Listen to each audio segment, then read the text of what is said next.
So following on from last week, where we gave former podcaster Dave a bit of a slagging, I think we should turn it on his head and give a bit of appreciation to Dave. So,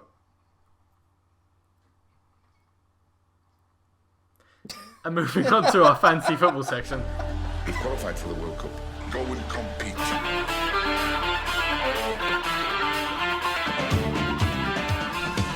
Hello and welcome to this season's third PUPcast podcast. My name's Kieran and I'm joined by Connor, Crack, and Adrian. Hello. Please give us a like on Facebook to keep up to date with all our latest content. If you're listening to this video on YouTube, make sure to give us a like and subscribe. So, we join you after around 1 month, I think, since we spoke last. Lots of things have happened. We'll kick off. I'd like to begin by talking about Jamie Vardy's wife. Jamie Vardy's wife. We missed all that. Go on, who wants to give the spiel on Rebecca Vardy? I don't want to talk about her at Me all. neither. No. Do you want to say anything, Adrian? About that? Yeah. I'm not even totally sure I understand it. I just Me know that neither. there's some people now see Jamie Vardy and they're like, is that Rebecca Vardy's wife? Some people, yes. Some people. Perhaps some people in this room. Well, we won't do that. It worked out great for her. It did. I mean, That's why I think it was just a publicity stunt. yeah, it worked out for Rooney's wife too. I mean, you look for the person who would benefit. They all benefited out of it. Is there any proof that they were actually friends before that? Is there any proof that she actually leaked anything? Is there any proof of anything other than someone's got a load of publicity out of it? Bottom line. I was just asking a question. Jeez. Fucking needs it. Yeah, You better be ready keep for the up. answers. Keep up. I know. Yeah, so that's the whole thing. But I mean, this must be what it's like in reverse when like women hear men talking about how many goals Jamie Vardy scored. Right? Right? It must be. Yeah, I Fuck's guess. sake, It's are they to, talking about that again? Like, to lure women into football, is that it? Yeah, yeah. I mean, well, it's not working. that's a very cynical way of looking at it. What? Was Maybe that, not- was wait. that not PC? Maybe it's trying to lure men into like tabloids. Oh, like Hello Magazine. They fucking did it too. They've done it. Yep. They finally cracked us, boys. They haven't, because I haven't a fucking clue about it. So. Well, like, you know, like, when Dove Men released Dove Men, like, obviously Yeah. they're men's range. Like, Dove was like the girliest brand imaginable. You're like, Dove Men? That doesn't make sense. But then it's like, oh, they get the market they don't have. Yeah. Now that's what they're after. I mean, soap is soap, right? But Is you it? know they got like Liverpool players to like promote that and stuff. Yeah. Yeah. And, I don't- and Nivea as well, right? The shave and Gillette. Oh, is it Nivea? I'm thinking of. Sorry. I think. Well, they're similar, right? It's just soap. Like, Yeah, but I You go don't. to the shop, you don't look for soap. But I probably don't just. think. I don't think I've ever bought soap in my life. it's just there, like. Well, we didn't want to tell you, Flynn. But, But I maybe still you should. like. I'm still gonna buy the cheapest Tesco brand soap yeah. because it's just soap. I That's don't it. need Dove €5 soap. Yeah. I Well, don't need artisan like soap from the Middle East or No. something. talking of like shops, though, my whole like spending policy inside a supermarket is if it has a yellow sticker. It can be anything. They could put the, The most price up. expensive price on Yeah. a yellow sticker. I've got it. Yeah. I feel I'm. Oh, they know what they're doing. Unless- Jeez, they know what they're doing. Unless it's like a 3 for 2 thing, I don't fall for that. Like if I just want a carrot and they're like, but you can get 5 carrots. You for- just want a carrot. Yeah. As you But- do. Building like, a snowman. They're like, you can get 5 carrots for the price of 4, and then I end up with 4 carrots that cost me Yeah. more than 1 carrot. It's like, I don't fall for that. It's like the Tesco meal deal. You know how it's a sandwich, a drink, and a packet of crisps. They'll have like a variety of sandwiches, drinks, and crisps.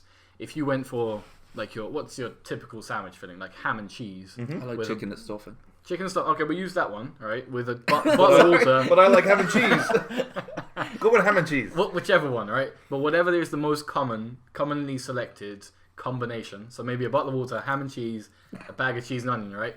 It's actually cheaper if you cheese. buy them individually than the meal deal price. Really? Yes. So you have to go for like the Cajun chicken special and all of the weird crisps because Yeah. you're actually getting more value for money. But Interesting. Must look that up. I love how we're like kind of shitting all over Tesco.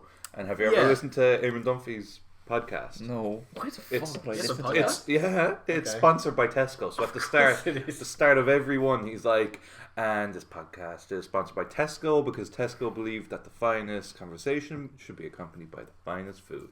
And we're like, fuck you, Tesco. Yeah, fuck you, Tesco. Yeah, we are not sponsored by Tesco, nor will we be. Tesco's not the finest food by any No, stretch it's of the probably the imagination. worst. And Eamon Duffy is not the finest conversation either. No, he's hammered every time. It's a big bag It's of just him lies. and John Giles. I walked past him in Dublin once. Yeah. I used to spit live on him. near where he lived, and he used to always be standing in the doorway of his nice Georgian house with a cup of tea when it's raining, looking at everyone in the rain, just supping the tea, like no expression on his face. I don't know. I think Tesco's is mid tier, but yeah, like Aldi and Lidl's worse. Do you think? Yeah, I think so. It is. It is. You buy It something depends from what them. you're getting. It does. It's Yeah. very short term. You can't like if I try and do a week shopping there, the stuff's gone.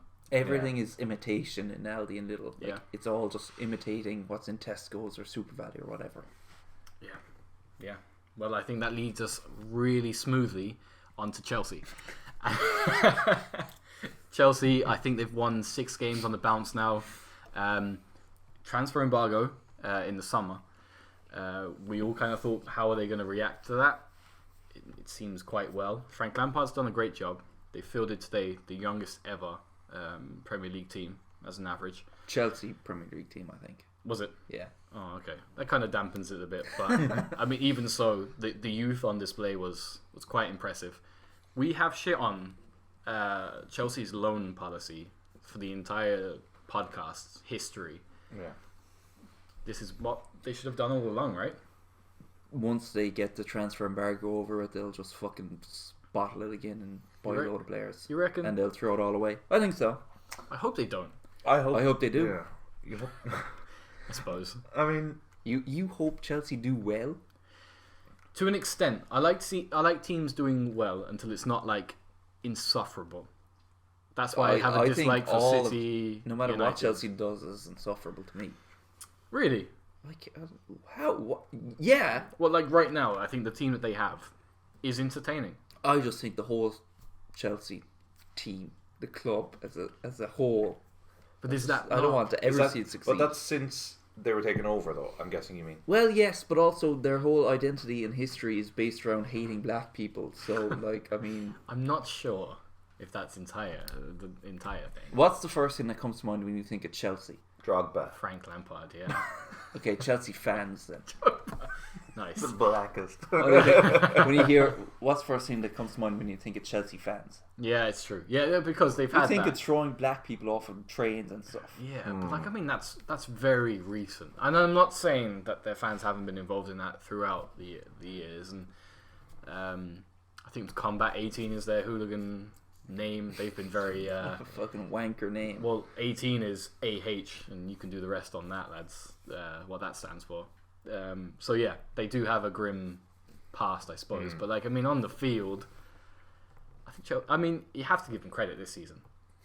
Yeah. Right? I mean, I before the season started, I was thinking there must be an agreement that they have to finish like top half.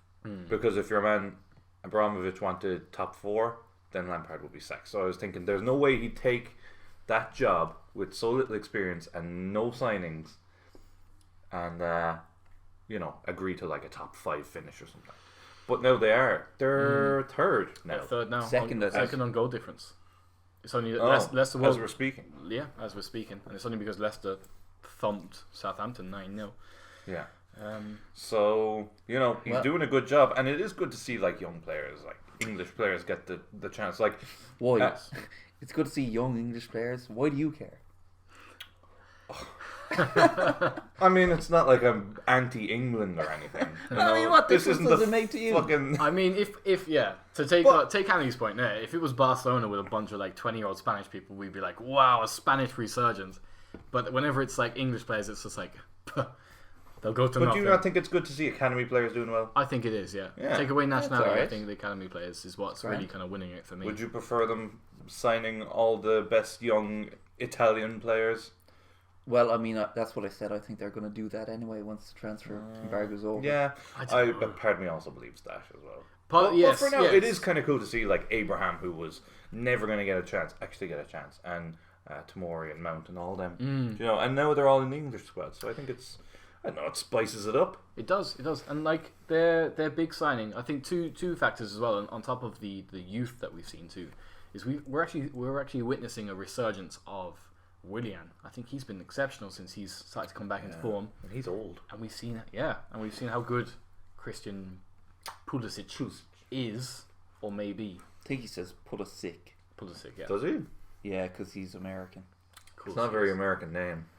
No. Something dodgy going on there. Well, is anyone really American? Well, yeah, True. sure. JFK.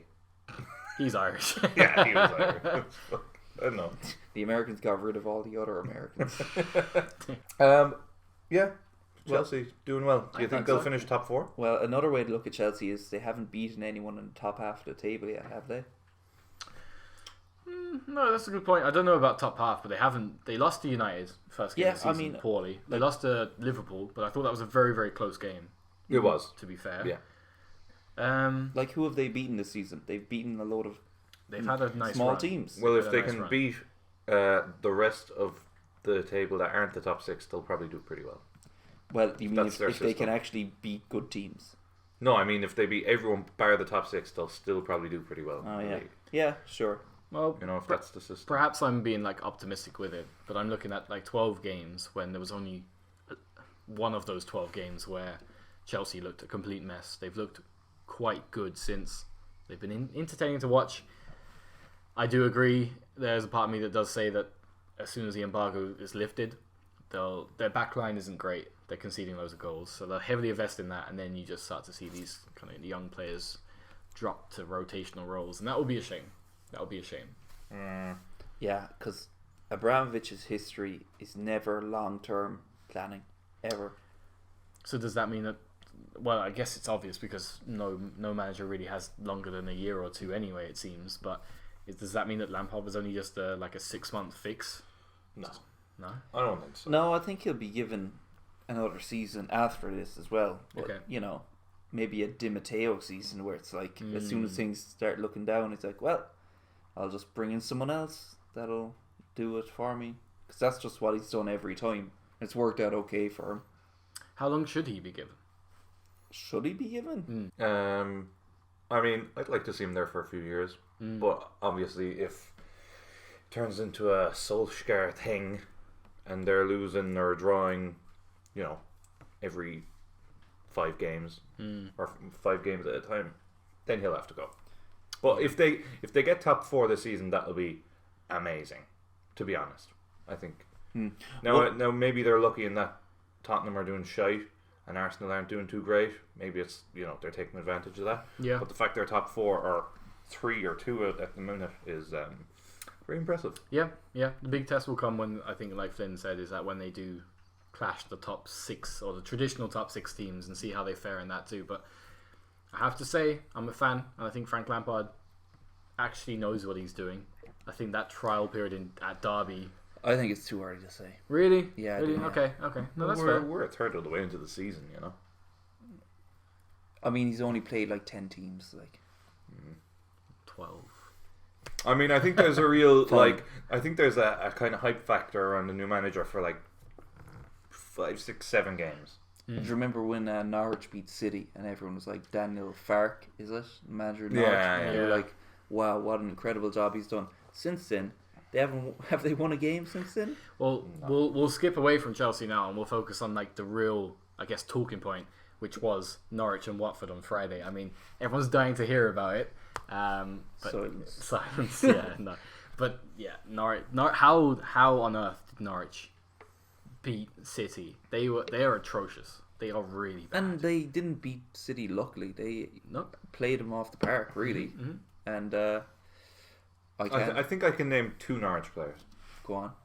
Pookie and McGovern. McGovern. The keeper, right? Yeah. Yeah. That's it. Other than that, no idea. Well, it's only because half their team's injured, so like Right.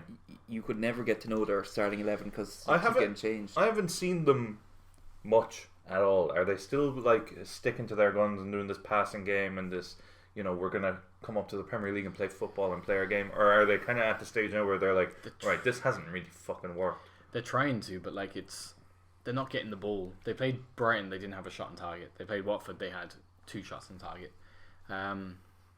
It was only a bad segue. We obviously have nothing to say about Watford or Norwich. Thank God.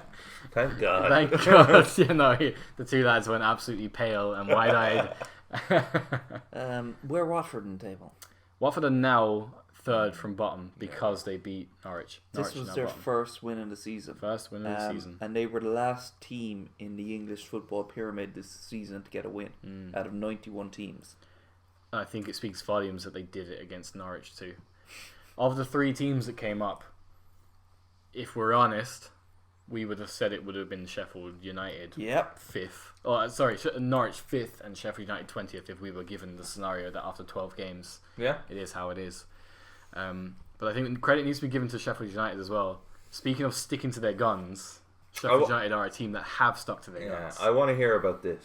So their tactic is a little... I wouldn't say it's revolutionary. It seems as if it's 2 tactics kind of like joined together. Right. They use wing backs like loads of teams do. So it's the same as like Liverpool where you've got really, really attacking wing backs. Yeah. But they play 5 at the back. And when they attack, rather than keeping 3 centre-backs kind of lingering, they have 1 centre-back press forward as a holding midfielder. Their 2 centre midfielders are generally defensive midfielders anyway, but they kind of become like freelance playmakers. And then they have, I guess, journeyman-esque players that they're pretty journeyman, that can kind of just, they can kick a ball. Yeah. They can't work wonders, but it just seems to work. So they have this constant pressing and high play, which is quite bold for a newly promoted team. Like today against Spurs, you would have thought that Sheffield United are the experienced team. They controlled the play. They dictated who attacked and when they attacked. It's refreshing to see, I must say. And it's they're all British and Irish players as well. And that's what Dave was saying in the group chat. Shout out Dave. Hey Dave. Hey Dave. I didn't say it this time. We love you, David. But as Dave was saying in the group chat, it's like there's no excuse for Ireland to be playing caveman football when we have a better caliber of player than Sheffield do, and Sheffield playing great football. I mean, sure, it's a small sample size, but they got promoted, and really Ireland, in the grand scheme of things, if you were talking about like the top international teams, we're not even championship level. Like it's very true. Yeah, very true. So McGoldrick. Yes. Does he, because he's kind of like a target man who holds up the ball and stuff for Ireland, does he do that for them? It's kind of different. You see, Sheffield United, they very much aim to get the ball out wide, pack the inside, and just kind of float it in each time. That's why a lot of their goals come from like half clearances. They get a lot of kind of like half volleys and punches in the box. But no, he doesn't. Like is it Mousset or Moussa? Mousset, that's it. The next David Trezeguet, as he's now been coined. They move a lot. And that's the thing. When you see McGoldrick for Ireland, he just sits on the last man. Yeah. And he waits and he chases that guy 10 times a game.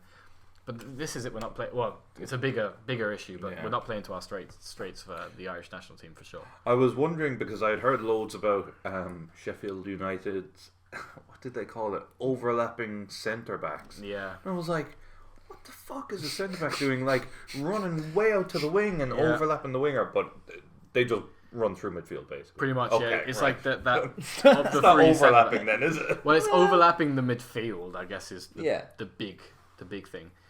But it's mixing it's mixing a common style, which is the high pressing wing backs and wing back play, with, I guess, a new style, which is having a ball playing defender, which, a lot of the big names that you think of ball playing defenders like Ramos and I'm struggling, David Luiz. But you know what I mean? Someone that's perhaps gone back from midfield. Okay. So they have a fella like that, and it tightens the area, and then they expand real quickly and they float a ball in. And sounds good. I don't even remember noticing when they played Liverpool, to be honest.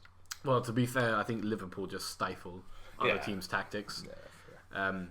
I was very impressed with them against Spurs. I know we spoke about Spurs, I guess, at length in the last podcast, but I think it's worth mentioning that. We can put the boot in again if you want. Sure. Yeah, for sure. Let's do it. Flynn just brought out a notepad full of. I hate Spurs. It's like The Shining. I hate Spurs 10,000 times. Just drawings of dicks in Pochettino's mouth and stuff. A Very butt nice. plug shaped like Arsene Wenger. It's an egg. Gosh. Yeah.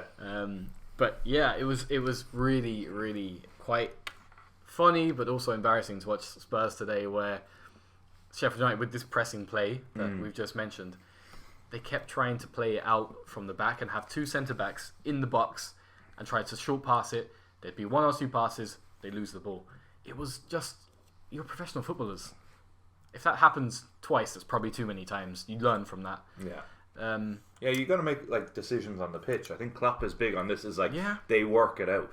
Yeah. Whereas if Pochettino says, "I want you to pass it around the back four," and you're closed down twice in a row, someone there has to be like, "Fuck, this isn't working. Let's do something different." You know? Yeah. Plan B. There has to be a plan B. And they didn't. I mean, it's a team full of people that don't really want to play for Spurs, it feels like. Well, yeah, I'm sure a lot of them were sold on Spurs as a stepping stone, and they didn't get that step. Did So- Ericsson play today? He did not. Interesting. He did not. Well, he may have come on as a sub, but he didn't Well, he start. didn't start. Yeah. No, but Eric Dyer lives up to his name. Like, he played centre back today. Did you hear that he like thought he was ill, but it turned out to be appendicitis? Really? Like that really sums up how thick that cunt is. Like Jesus really. Christ! Imagine a like simple sitting around mistake. at home and being like, "Ugh," like, I'm in like Yeah. agony, but like it's probably just like the shits or something. Like, come on, I can't grip. You don't know how bad his shits are. I mean, this is the real questions that these Sky Sports interviews should be asking. We Eric, how need bad are to your shits? we need to get on Twitter and twit this guy. Twat him. That's right, and, yeah. How quickly would we be blocked? Yeah, how thick are you?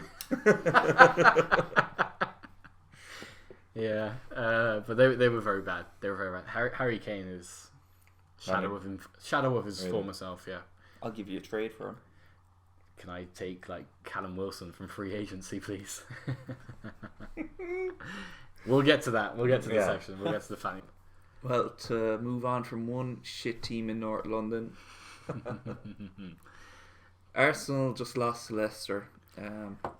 Badly, really. Well, it was 2-0, but Jesus Christ, like fucking. Yeah, I mean, I kept asking you questions, and we were saving it for this, so I really want to know what you thought. Okay, ask me those questions now then.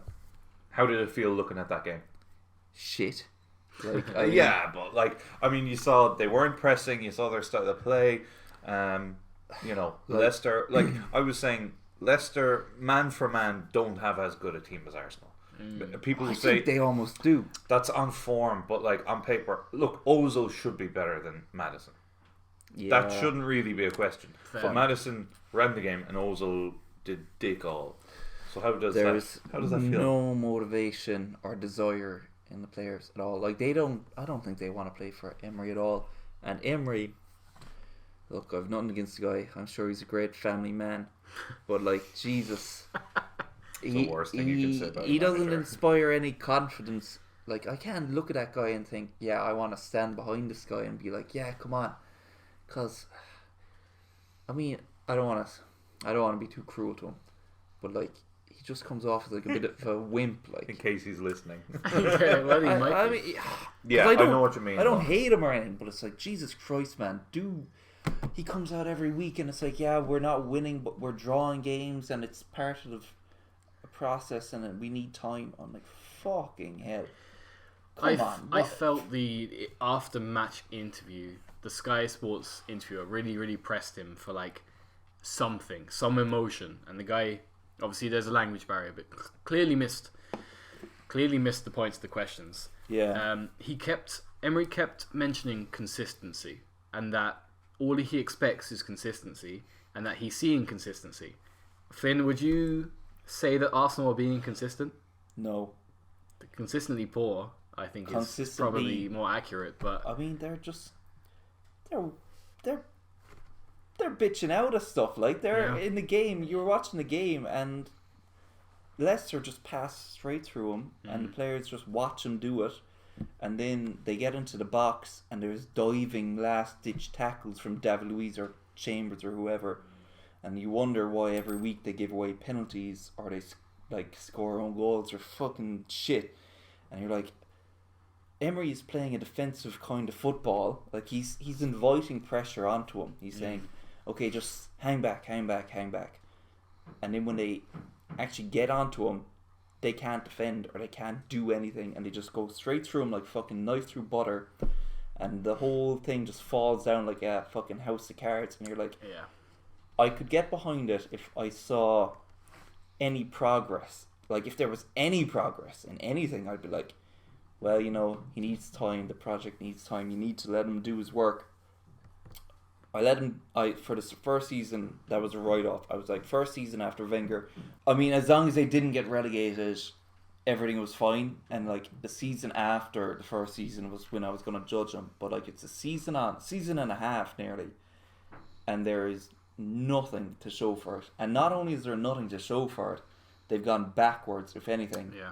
Like the team is degraded, even though they made good signings, I think. I mean, I still think Pepe can do something. I mean, he's Jesus Christ, like, Well, he's young as well, isn't he? Well, this is Like it. Like, 24. these players do need time, but I think that they're not walking into something that's inspiring. I think, and I rarely say this, I rarely say this, but I think Jamie Redknapp did have a very good point, a very valid point, for James. that there's no leader. I think we already kind of spoke about this amongst ourselves, but when you have a situation like Xhaka walking off the pitch like that, of course the fans shouldn't be making comments and saying anything or booing their own players, but he's the captain. He is supposed to be the symbol of the team. Yeah. He's throwing a tantrum. You've got Emery on the signs who, like you say, comes across weak That's or it. Like, inexperienced, who there's no one to pick it up by the scruff of the neck and be like, this is unacceptable, this isn't Arsenal, this isn't the team that people have signed for. Even There the way Koscielny left, Yeah, forcing through a transfer after what was he there, like 6 years, something like way that. more. Like More? I'd say 9. player 8, of the 10 decade. nearly, I think. Was he there that Nearly long? 10 years. And forcing through a transfer doesn't look good. No. And Xhaka walking off the pitch, like, you really backed Wenger to the end. Yeah. To your credit, Like, but you're not doing the same. look, I mean, it's gotten to the point where it's just like you're just sick of weak players or weak performances. Like, they just fall over. Yeah. And even I mean, that was a big criticism of Wenger for ever, that like it was a weak backbone in the team. Yeah. That after Tony Adams and Vieira left, and them, like, people forget that Arsenal and Wenger's his heyday with Vieira and Henry and them, like, the team was a team of cunts, really. Like, they were real pricks, like, who, like, you hated Arsenal because they were just so full of themselves, and like they'd win and they'd just be so arrogant, and they'd be like, yeah, well, we know we're better than you, so sit down. Okay. Okay, like, obviously I can understand other people hating them. It's fucking great to watch that. And you're like, yeah, we are better than you. But now it's like we're getting run over by fucking, ever since Rory Delap's, like, through long throw-ins Stoke City like 10 years ago, and Arsenal just fell over, I've just been like, what's wrong with this team that they just can't stand up to anything? They can't, they can't take any pressure at all. No, I have 2 points on this, I guess, on just to follow on from what you're saying there, could it be a case that Arsenal team, or the Arsenal teams of past, and I'm talking the ones in the late 90s and the around the Invincible era, were they just so exceptional that no Arsenal fan or no outsider, the squad will never live up to that because they were so ahead of their time or ahead of the game? Or is it just a case of, like, what the core that's there now is just a really shoddy pairing of players? Or Yeah, Well, I don't think any team will ever be as far ahead of the pack as just far out on their own as Arsenal and United were from late 90s to mid 2000s after when Chelsea got taken over. Yeah. Because even now with City and Liverpool obviously being two of the best teams ever in the Premier League, you could still, from season to season, you couldn't say that Chelsea or whoever, even Leicester now, that they have no chance of winning anything with them. Whereas back then it was only Arsenal and only United could win anything. Yes. The expectations on the team now, people are expecting top 4 with Emery. That's the bottom line is okay, you had your season of working out the kinks. Bottom line is you have to be Champions League now. We gave you money. We gave you fucking Pepe and we gave you whoever the fuck, I mean, even David Luiz were you got your money. You have your team. You have 5 or 6 new players. You have had all your time to implement your play style. But even his play style, which from day one he said, okay, we're going to pass out from the back, from the keeper to centre back, and we're not going to kick long. From day one, in first game, it didn't really work, and I was okay, they'll get it eventually. Today, they were passing out from the back, and they couldn't do it. Yeah. They still couldn't do it. They couldn't do it last week, and they're not going to do it next week, because I don't know what the fuck is wrong with them. They can't do it. Maybe it's because Emery isn't telling them the right way to do it, or the players just can't do it, but it's a year and a half of watching Leno pass it out from the back, players falling over, and then passing back to Leno, who kicks it long. So they might as well just kick it long. It feels like this is perhaps the question you've kind of just answered there, I guess, as well. But who do you hold accountable for what's happened to Arsenal since Wenger's left? Right. Well, since Wenger left, well, even when Wenger was there, Gazidis was the man in charge, and he fucked off to Milan after hiring Emery. After Wenger left, Gazidis was there okay, well now I'm the man in charge. I have full control. It never really came out but it was kind of a unspoken fact that Emery and Gazidis, or Wenger and Gazidis, were having a power struggle for whoever had most control. And Gazidis didn't like how Wenger controlled everything, and he wanted to bring in a European model where it's coach and director of football. Yeah. And he wanted this set up to divide power into equal parts around the club, rather than being just one top figure like Wenger. Yeah. So once Wenger was gone, he's okay, now's my chance. I'm going to implement my style. A few months in, leaves and goes to AC Milan. And we're just there what the fuck? I mean... And there's a direct parallel, may I just say, or add, with AC Milan now being a mid-table Italian team. Okay, that's one thing. As bad as Arsenal are in a state, AC Milan are even worse. Yeah. I But mean, there's a bit of a coincidence that there's this whole look, behind the scenes going don't on. let Gazidis near your club at all. Well, he comes to Palace because we kind of want to be mid-table team. Okay, if you want to be mid-table, hire Gazidis, but otherwise, stay clear. Yeah. So I know we'll never really know, I guess, and just we'll move on briefly. But is the manager does Emery just have that much control over it, or is it down to now the chairman and the board? It is. They have divided power. Raul Sanlehi has a lot of power now. He's kind of the one running things, and I think he's done a good job as far as transfers. We're happy enough with that. I mean, the play is down to Emery, how you play. That hasn't worked. And, I never thought that I would be Mourinho, that I would want Mourinho. Yeah. But at this point, where it's just watching a defence that can't defend for 10, 15 years, you're just at the point where it's okay, Arsenal's identity is supposed to be free-flowing football. At this point, they're not even playing that. They're just playing bad defensive football and bad attacking football. So just give me good defense. Yeah. If anything, I would take Mourinho at this point. That's how, Just on a slightly off-topic point, Xhaka, do you think he's done? I think he is. Interesting. To be honest, I think he should be after that. There's Like, there's no coming back from that. How in my can opinion. you? How do you come? Yeah, how do you come back from that? Well, Like, this is the thing. How do you address your team? Like, he wasn't obviously a captain. He's not a leader, number one. But how do you address the dressing room again? How do you G up your players or your teammates yeah, after doing that? it's like he got he jeered at his own fans and he was booed by his own fans. So how is he gonna say let's do it for the fans? Yeah, like, that's what it. the fuck? Who's Yeah. gonna follow him or who's gonna listen to him? Exactly. And they didn't before, so why would they now? They did. Yeah, they didn't before this happened. It's kind of ironic, but Emery has been going on and on about consistency. Jose Mourinho would bring consistency to Arsenal. I don't know if you would be in a better spot than you are now. Honestly, I don't think so. But he'd stop these stupid defensive errors. He played dog standard football, or bog standard football, I should say. I know. I mean, look, we're doing that now. Bottom line, we're playing dog shit football, really. Yeah, but he'd get results out of it. Is what I think, and I think maybe you need someone like Steve Bruce to kind of step in. That kind of Sam Allardyce. Big Sam. Big Sam. Would throw Andy Carroll up front. Arsenal would be top 6. Well, you wouldn't get relegated for sure. No. I mean, look, I don't dislike Emery, but like the guy is not.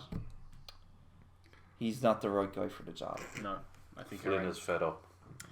We'll turn our attention briefly, in a more, I guess, positive note to Leicester. Similarities between Leicester and Chelsea. Blue kit. Blue kit.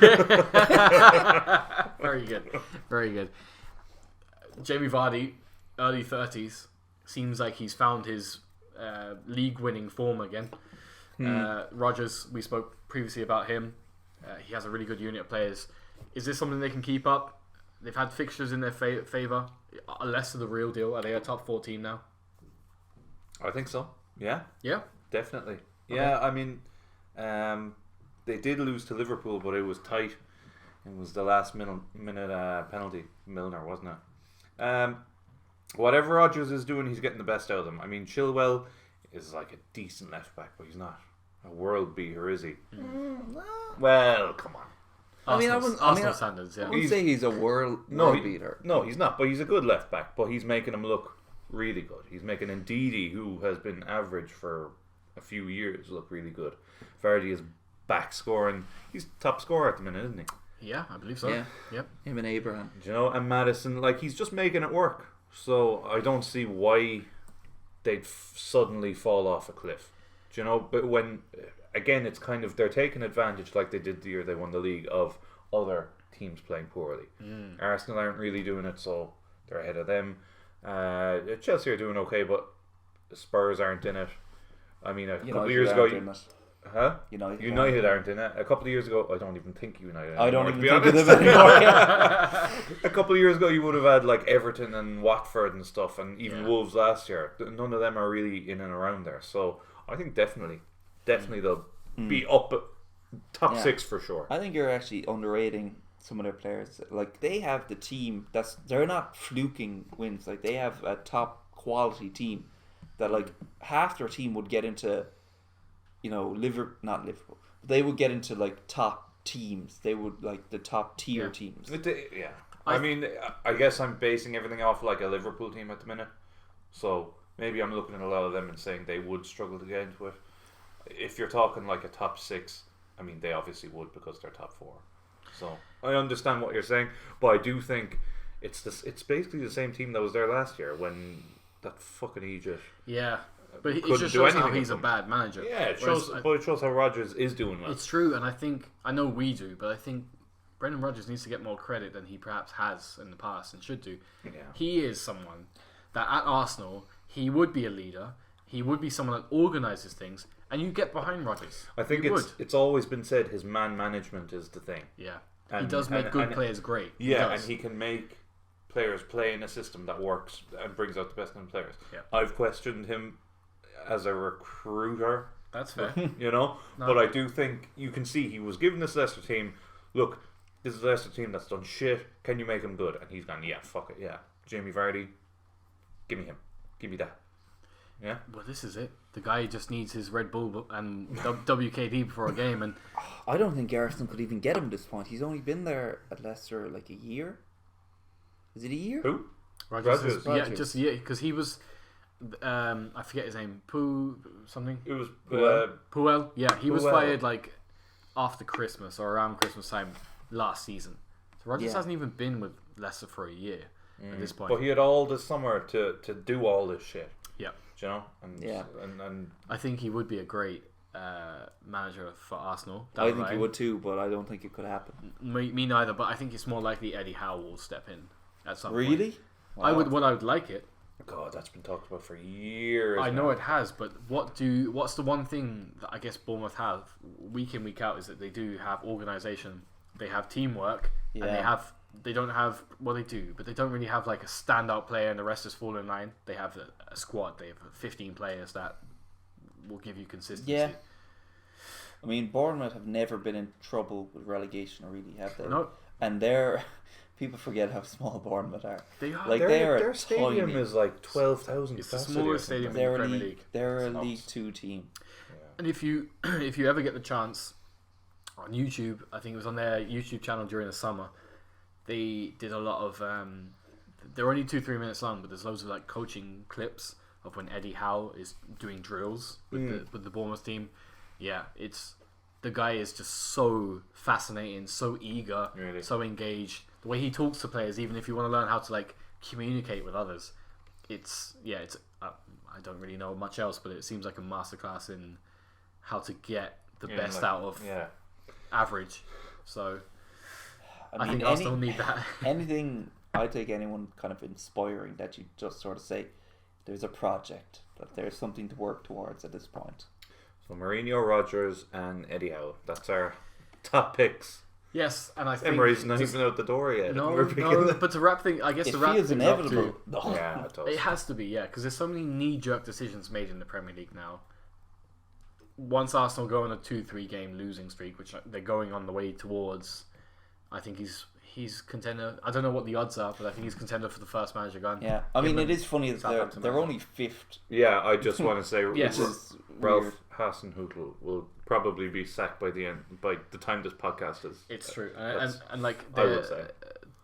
they're kind of similar in a way, but completely different as well. Is that I think Emery will be fired on the feedback and the fans' feedback on him, as opposed to the Southampton manager, which I'm not even going to attempt to pronounce his name because I always get it wrong, which is based on league position. Yeah. Yeah, because I mean, league position Arsenal aren't. It's not a disaster. Like No, there's not it's alarm bells going off right now, but it's just like he was hired to improve. They have Yeah, to improve. But That's exactly it. I find it crazy. I know we have to move off this, but it's crazy how much stick and heat there is around Emery at the minute. Yep. And Pochettino is fucking where? And no one is saying anything. Well, Do you know? I don't know where they're in the table, but they're bottom half, and no one is saying anything. And we've kind of debated it for a few weeks, but like at some point, the Spurs hierarchy have to go. But see, the Spurs guy gotta go. hierarchy are always very conservative and not very knee jerk. You yeah, can see that in their transfer spending and their budgeting and their planning. So I think even though Pochettino should be again in line to lose his job, I wouldn't blame him for just walking away either, because it's pathetic right now. The club is just very toxic. Yeah.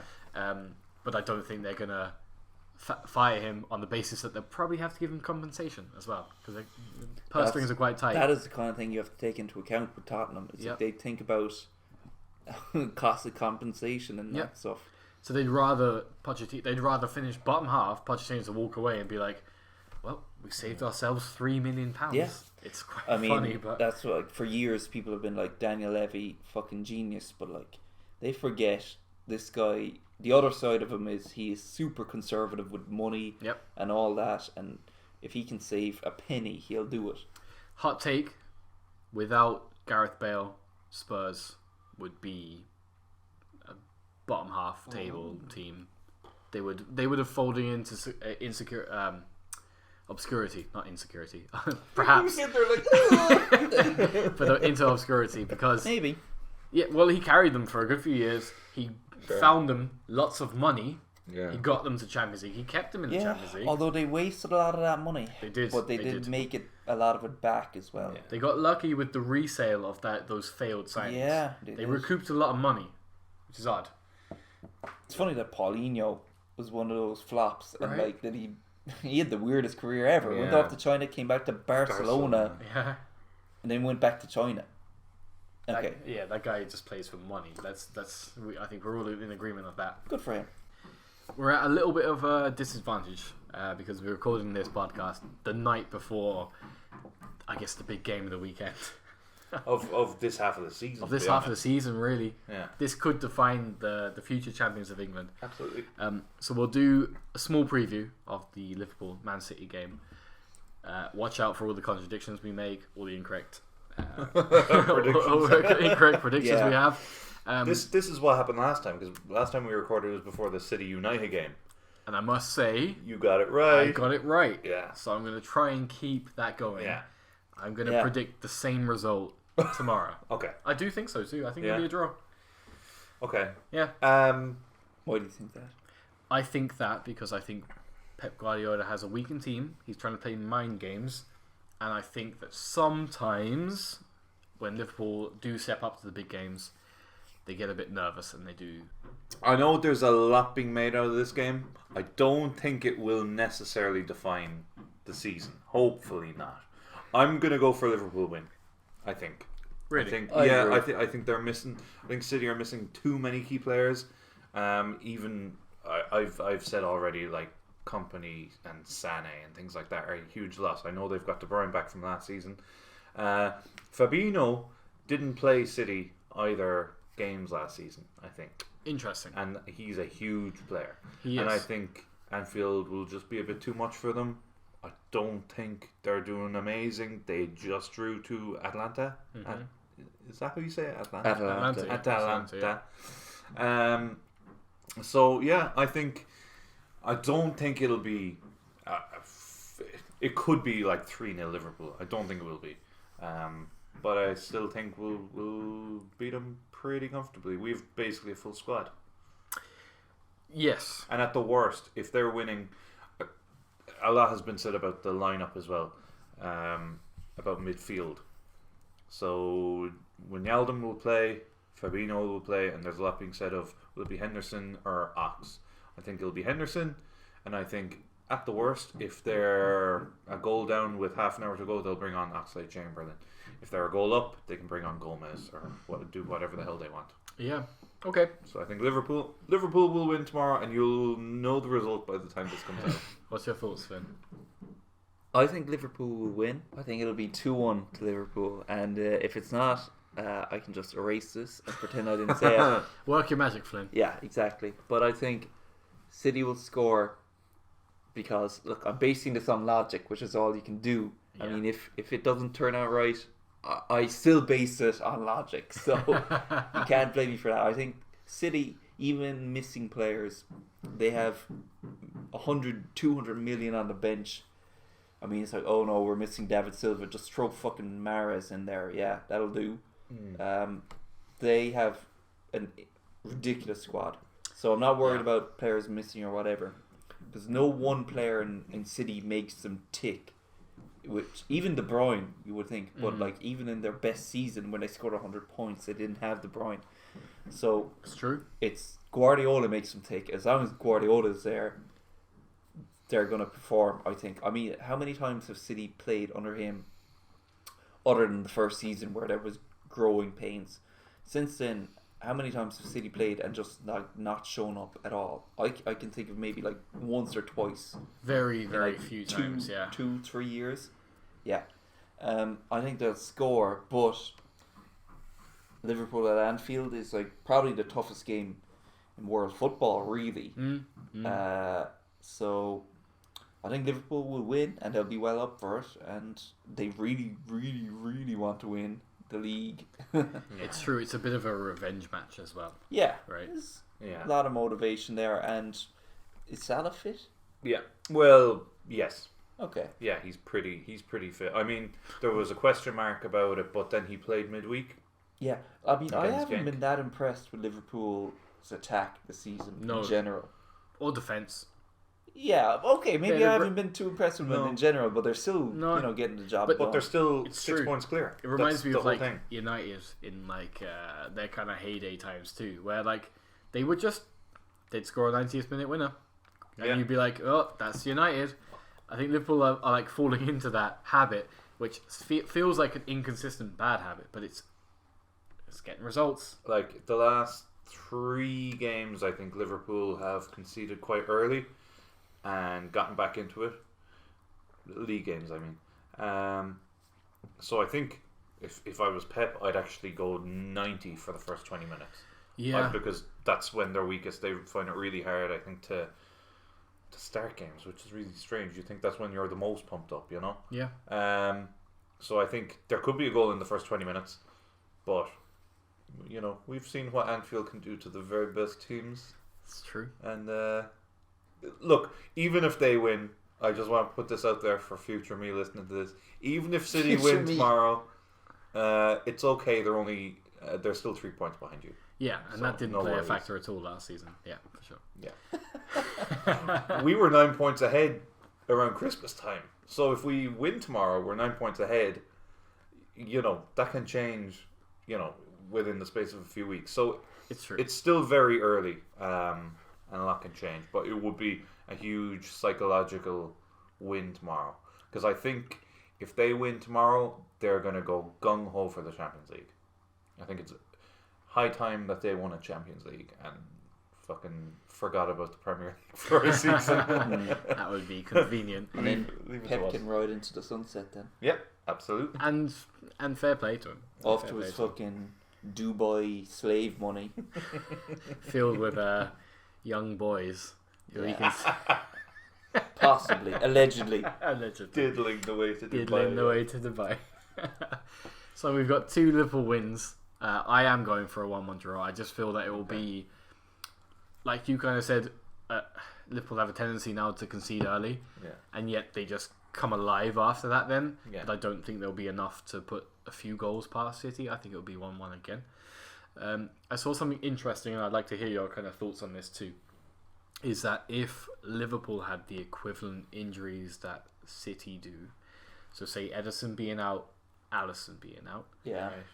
Laporte being out, Van Dijk being injured, and Sane being injured, the equivalent of Mane being injured, would Liverpool be in the same position that say City are after all of those injuries? Okay, well, I'm going to go first because I don't think they're fair comparisons. Really? Okay, Because okay, yeah. as much of a loss as I think Sané is, he doesn't start every game when he's fit. Okay. And I think Laporte being out is kind of the equivalent of one of our defenders being out, like Matip. Yeah, okay. So I don't think it's a fair equivalent. They lost. Well, Company's gone as well this season, so That was their choice. That's not. We that's won't not hold a it against fluke them. thing. Yeah, Okay, alright. it's not an injury thing. Like Liverpool have. I said they have a full squad. They have a full squad bar the injuries they have, which are like Shaqiri, Matip, Klein, Yeah. and maybe someone else that I can't think of. What would you do if Liverpool didn't win the league this season? Nothing. Because I mean, Like what? Hang myself. What do you want me to do? this is the best chance you've had ever. Since last year.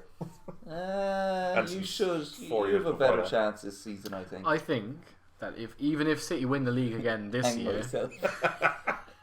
Can we keep that in? I don't even know. fuck it. I mean, we keep Trigger warning. we kept Pep Guardiola being a diddler in. I mean, True. we have no boundaries. But I actually think that if Liverpool don't win the league this year and City win it again, they're actually going to be in a better position to win it the following year. Liverpool are. Yep, because Guardiola will go, Next year is our year. Aguero's going to go, all these players will go, and yeah. But there is a bit of a problem with Liverpool in the next 3 years in that Go on. they bought this really good squad that was around mid-20s, 23 to 26, and now that squad is now approaching 30. peak. Yeah. Are they though? I mean, Van Dijk is what, 28? Yeah. He can play till he's Salah's mid-30s. Van Dijk is fine, but Salah in 3 years' time will be... 3 years time is a But long time. that's why I just said. That's why I'm saying in 3 years' time there will be a problem. Like Henderson is 29 now. Mane, Salah, and Firmino are all around the same age, between 26 and 28. So you've got a few years left until Okay. they're hitting 30, and then you have to change everything the way City might Alright. have to. I mean, every team is that problem. Well, I'm just debating with Kieran about saying, well, if they don't win it that year, they'll win it the following year, and then the following year. That's all. I still think there's. I do think that even though this year is competitive and Liverpool have a much better chance to win the league than they did last year, Yeah. I don't think all is lost. Even though that's not going to be something that Liverpool fans want to hear, I don't think all is lost if they don't win the league this year. No, I agree. I think they're going to be up there for the next few years. I think it would be a big humiliation if they didn't win it. Really? Humiliation? Yeah. Against losing it to someone like City, can it ever be No. embarrassing? Can No, it it ever be can't. no, I don't think so. He's talking out his hat.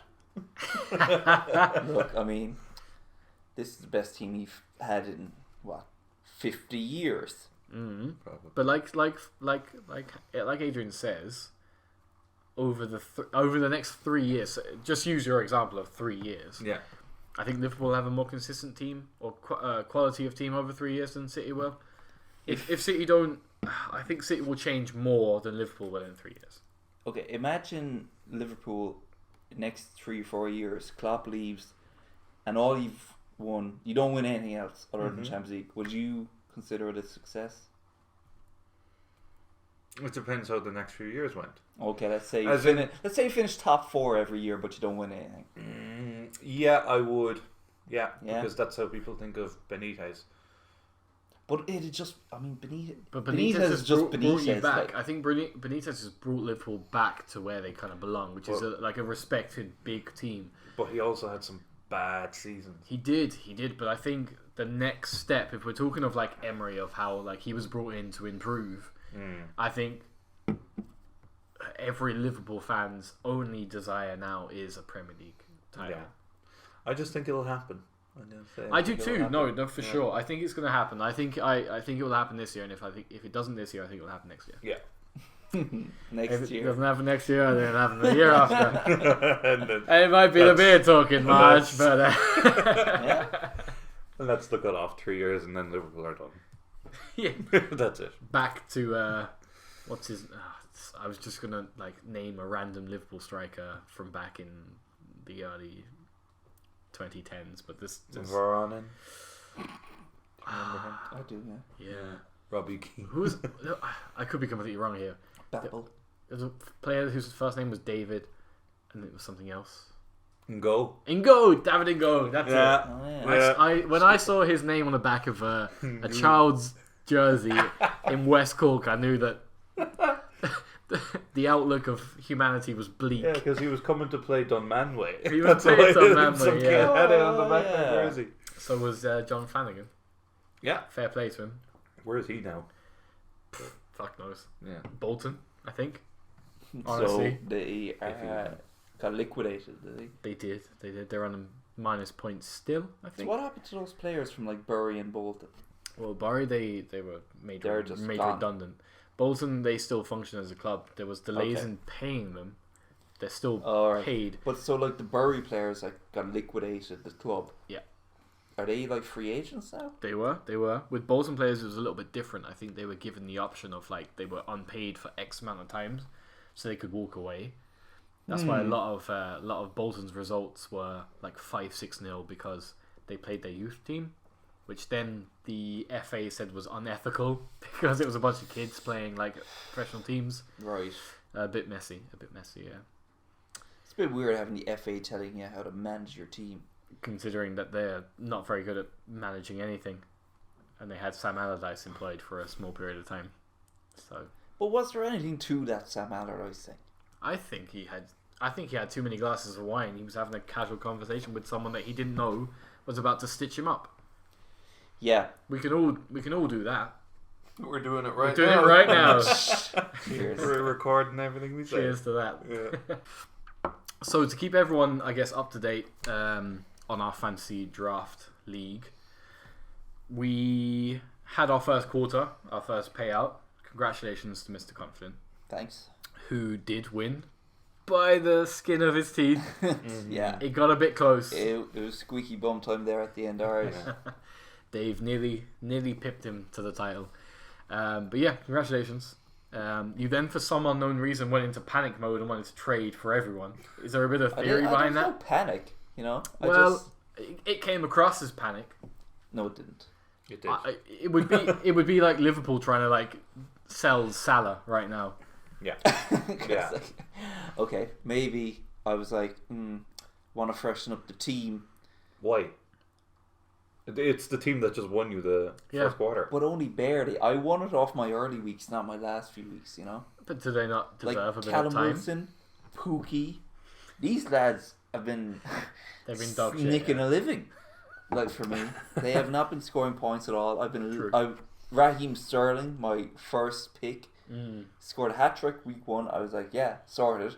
Not done a whole lot since the first few weeks. Who else do I have? Martial, who's been on the fucking infirmary for 4 months. He's finally back, so I'm happy with him. But I just needed to freshen up the team because they performed well first few weeks. Last few weeks, they haven't.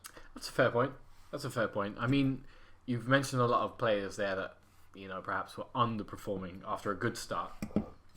You still have a core of good players that return week after week. Yeah. And Dave this week, very peculiar trade deal we made. He traded me Son from Tottenham. Son from some other team in the league. Is there some other? Son from... Yeah. He traded me Son for Mount, and then said he didn't mean to trade him. Well, the funny thing about that is that Son, before the trade was like proposed, or when the trade was proposed, Son then got sent off and suspended for 3 games. Yeah. And then Mount got injured, or he got flagged as being injured. So the trade then went ahead. Son's ban was rescinded, and Mount was fit to play. So it was a bit of an odd one. Are you still keeping a gentleman's agreement to swap it back, or? But I think, did Dave say he didn't want to swap back though? Well, I'm not involved in this thing. Okay, because then I thought when you said something, you were like, well, I just put the snake emoji. Yeah, anytime someone comes. Yeah, you say that too much. I was saying to Adrian, it's like anytime someone makes a trade, we put it up in the group chat and we're like, how about this? And then Kieran comments the snake emoji, and everyone's like, yeah, you know what, that is a snake to trade. What are you trying to trick me or something? I'm the biggest snake in the group. Shut up. Like, just stop commenting the fucking snake emoji, please. I am the Jamie Vardy of the group chat, right? I am fond of shithousery and getting in people's heads. I'm getting rid of that snake emoji tonight. No, let's move it back. Yeah. So it's all part of it. Yeah, it's all a bit closer now. Anyway, Adrian, you want to talk us through the league?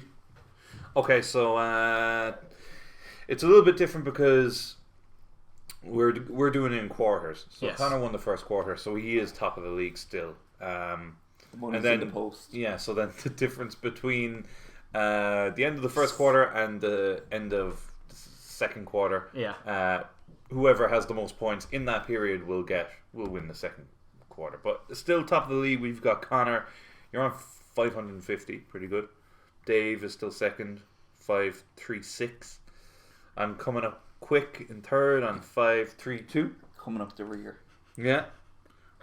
Which is 506, and Kieran, you're still bottom, 475. I've closed the gap. You have? I'll say that. I've closed the gap. It's not as embarrassing as it was. There is less than 100 points between top and bottom. And it was 150 at one stage. Yeah. And in 2 weeks I've gained 75 points. Yeah, well done. I did, when you commented in the group chat, you were like, some of us are planning instead of making panic trades. I really wanted to say something like, how long are you planning on being bottom of the league or something? But see, I love that. Do you know what I mean? It's I can tell it affects people whenever I comment in that group now. It took me a lot not to respond. Like, go for it, man. Don't worry about it. I'm like, no, I'm not even going to give him the satisfaction. I'll wait till the PUPcast. I said to his face. That's it, yeah. much more satisfactory to say face to face. Yeah, touch my heart sink. Yeah. Hey, I've got Jamie Vardy. That's what does the man need? It's spicy. It's spicy these days. Now you're the top scorer this week, but you've only 2 more players to play. Well, I've got 4 because 2 players didn't start this week. So I got top 2 of my bench. So you're going to have Pepe come on and get you 1, and Ake come on and get you 1. It all counts, lads. It all counts. I won the league by 3 points, so you know. See what I mean? I'm just saying. Sorry. Yeah, Connor, you have a few to play. 3, 4, 3. Yeah. 3 more. I have 7 to play. So a lot rests on United, City, and Liverpool results tomorrow. This is your league to lose now. It is, yeah. You've built yourself a nice unit. I was top after the first week of the second quarter. As in top scorer. Yeah. So yeah, I have a handy little team. You do? Just have a run through. I quite like your team. Allison in goal. Yeah. Doherty. Oh, can someone pronounce that guy's name? I'd say Soyuncu or Soyuncu. Yeah, for Leicester. Soyuncu. Maguire, who I'm open to offers, lads. Mane, James from United, Richarlison. Richarlison's good. You know, I'm interested in Richarlison. Picks up a little bit, yeah. Everton have a nice run of games. I should have David Silva, but he's injured, so I have Mahrez, Lacazette, Abraham, and Rashford up front. And on the bench, then I have Walker, Pickford, Matip, and usually Mahrez. A lot of big players. You've a lot of big players from a lot of big teams, and you have the old reliable of like Matt Doherty as well. You know him. He might get 0 points, or he might get 15. He's a nice little option to have. What if I traded you Son for Richarlison, and that's then not- you can trade Dave back Son? That's not what this podcast is about. We'll talk about it off air. Yeah, we do it off air, and then we just bitch about each other all night. But look at, I was showing Flynn this, you can cut this if you want, but look at Maguire's points this season. It's consistent. It's consistently 2. 2, 2, well, 6, 2, 1, 1, 6, 1, 2, 2, 2, 2, 2, 2, 0. But yeah, United have not been at the races. Sounded like Monica and Friends there. Like a 6-2, a 1-2-6, 7. So that concludes another podcast from the PUPcast. Like I said previously, please give us a like on Facebook, PUPcast. Keep up to date with all of our content or lack of content. Keep up to date with our lack of content. Follow us on our YouTube channel, the PUPcast Podcast. Make sure to hit like on this video. Subscribe if you haven't done already. Thank you very much for listening. We'll catch you next month. You really got to take a piss. That was fine, right? No, Yeah? bye. We'll prepare and we'll go and we'll do our best. We'll put them under pressure.